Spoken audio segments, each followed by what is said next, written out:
Skupina nejakých prvkov sa v matematike označuje ako množina. Napríklad A je množina jablk, B je množina čísel od 1 do 5 a C je množina písmen anglickej abecedy.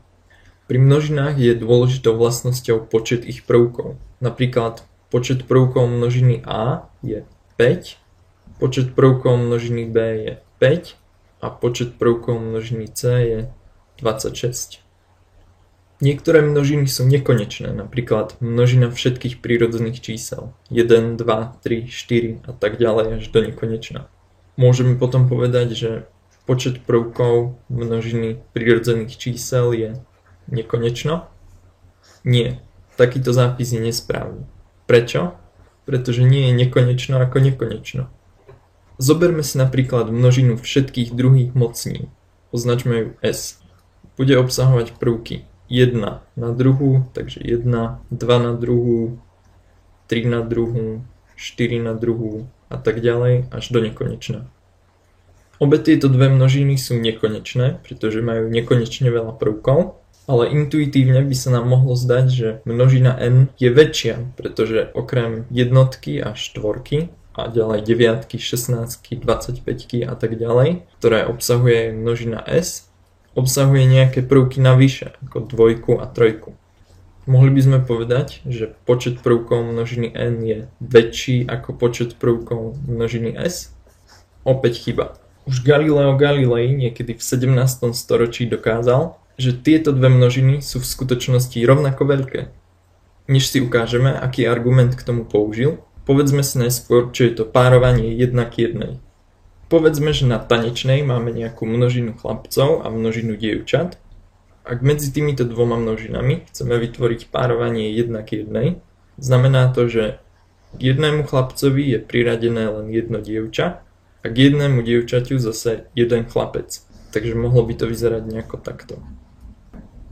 Takéto párovanie sa matematicky nazýva bijekcia. A všimnite si, že ak medzi dvoma množinami existuje bijekcia, teda takéto párovanie, potom majú rovnaký počet prvkov.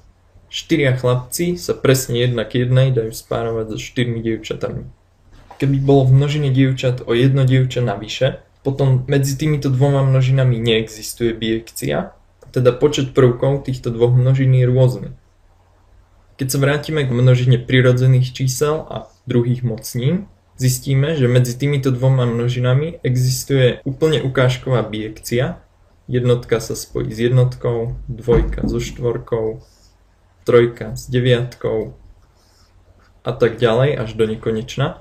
A teda tieto dve množiny, aj keď nekonečné, musia byť rovnako veľké. Pri nekonečných množinách namiesto termínu počet prvkov používame slovo kardinalita, čo znamená mohutnosť alebo zjednodušene povedané veľkosť. A hovoríme, že množina prírodzených čísel má kardinalitu alef 0. Keďže množina s má rovnakú kardinalitu, teda je rovnako veľká ako množina n, aj ona má kardinalitu alef 0. Čo množina všetkých párnych čísel. Intuitívne by sme povedali, že ich bude určite menej ako všetkých prírodzených čísel, ale keďže medzi týmito dvoma množinami existuje bijekcia, môžeme povedať, že párnych čísel je rovnako veľa ako všetkých prírodzených. Čo celé čísla? Je ich viac ako prírodzených? Intuitívne by sa nám mohlo zdať, že áno, pretože celé čísla obsahujú všetky prírodzené a ešte aj nulu a tie záporné, ale medzi týmito dvoma množinami znova existuje bijekcia. Jednotku spárujeme s nulou, a ďalej pokračujeme 2, 1, 3, minus 1, 4, 2, 5, minus 2, ďalej 6, 3, 7, minus 3 a tak ďalej. A znovu dojdeme k prekvapujúcemu záveru, že celých čísel je vlastne rovnako veľa ako tých prírodzených. Čo množina všetkých kladných zlomkov? Má aj ona kardinalitu alef 0? Zlomky obsahujú všetky prírodzené čísla, všetky celé čísla a ich pomery. 1 polovica, 1 štvrtina alebo 7 osmín. To už je tvrdší oriešok. Navyše, množina všetkých kladných zlomkov je hustá.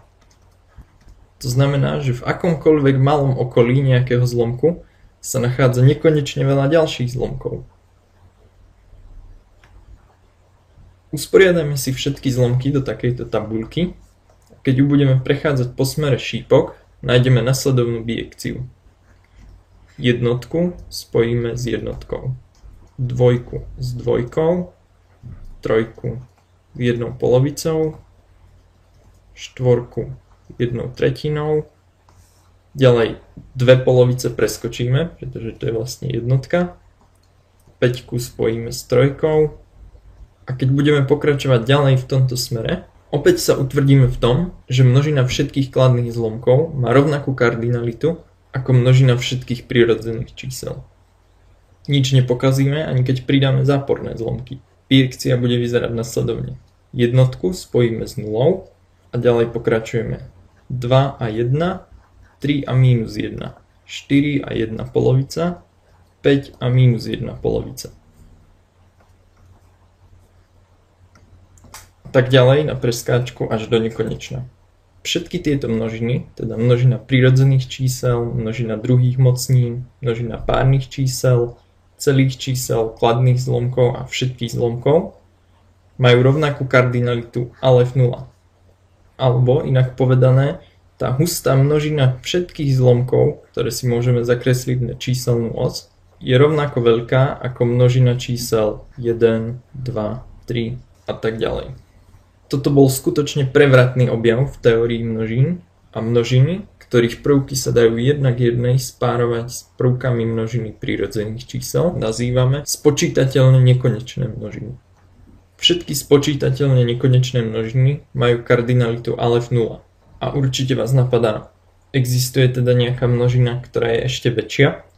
Množina reálnych čísel obsahuje všetky prirodzené čísla, všetky celé čísla, všetky zlomky a ešte aj iracionálne čísla, ako 2π, odmocnina z 2 a iné čísla s nekonečným desatinným rozvojom. Existuje teda bijekcia medzi množinou reálnych a prirodzených čísel? Georg Cantor, nemecký matematik, ktorý sa zaoberal nekonečnými množinami, tvrdí, že nie. Keďže reálne čísla majú nekonečný desatinný rozvoj, Cantor tvrdil, že ak mu predložíte ľubovoľné párovanie prirodzených čísel na reálne, dokáže nájsť také reálne číslo, ktoré sa v tomto párovaní nevyskytuje. Povedzme, že nájdete takéto párovanie medzi prirodzenými a reálnymi číslami. Nie je v ňom síce asi žiadna logika, ale ide o to, že môžete zvoliť ľubovoľné párovanie a Cantor dokázal, že vždy nájde také číslo, ktoré sa tam nevyskytuje. Toto číslo môže byť medzi 0 a jednotkou, takže bude v tvare 0, a na prvom desatinnom mieste prvého čísla je dvojka, takže my použijeme jednotku, aby sme sa určite odlíšili od prvého čísla. Na druhom desatinnom mieste druhého čísla je štvorka, môžeme napísať jednotku. Na treťom mieste tretieho čísla je jednotka, napíšeme dvojku. Na štvrtom mieste štvrtého čísla je sedmička, my napíšeme jednotku. A na piatom mieste piatého čísla je deviatka, napíšeme jednotku. A našli sme číslo, ktoré sa nevyskytuje v tomto párovaní, teda nejedná sa o bijekciu a môžeme povedať, že množina reálnych čísel je nespočítateľná. Jej kardinalitu značíme písmenom C ako kontinuum a keďže množina reálnych čísel je väčšia ako množina prirodzených čísel, môžeme napísať, že C je väčšie ako Alef 0. Keďže sme pri hľadaní tohoto čísla postupovali v tomto smere, táto metóda sa nazýva Cantorova diagonála. Cantor sa nezastavil len pri tomto, ale dokázal ešte aj to, že celá množina reálnych čísel, teda všetky čísla od záporného nekonečna až po kladné nekonečno, má rovnakú kardinalitu ako ľubovoľne malý interval od čísla A po číslo B, trebárs od 0 po jednotku. Ukázať si to môžeme nasledovne. Tu vidíme náš interval od A do B, ktorý si zabalíme do polkruhu a každé číslo z tohoto intervalu môžeme jednak jednej spárovať s nejakým bodom na číselnej osi. To znamená, že medzi týmito dvoma množinami existuje bijekcia a teda čísel medzi nulou a jednotkou je rovnako veľa ako všetkých reálnych čísel.